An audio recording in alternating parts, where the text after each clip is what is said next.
अस्सलाम वालेकुम nursery class. आज आपने उर्दू की बुक का पेज नंबर 25 रीड करना है।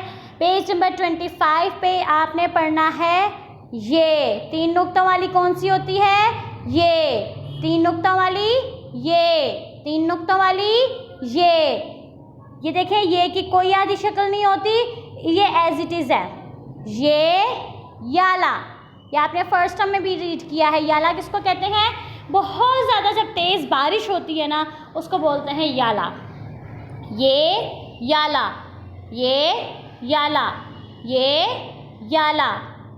हरूफ इल्लत पढ़ते हैं, ये अलिफ या।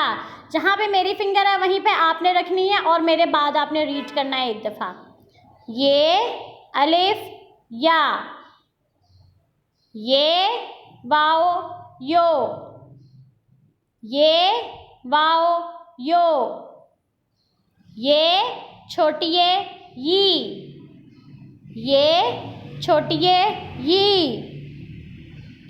ये बड़िए ये बड़िए ये। अगेन करते हैं, ये अलिफ या, ये वाओ यो, ये छोटिए यी, ये बड़िए ये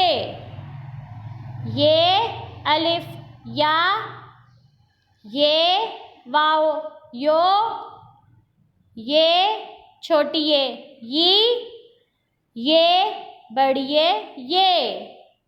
तीन नुक्तों वाली ये, तीन नुक्तों वाली ये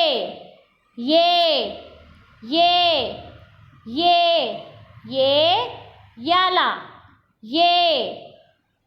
अब आपने इसको अच्छे से लर्न करना है और अपनी मामा को सुनाना है। अल्लाह हाफिज़।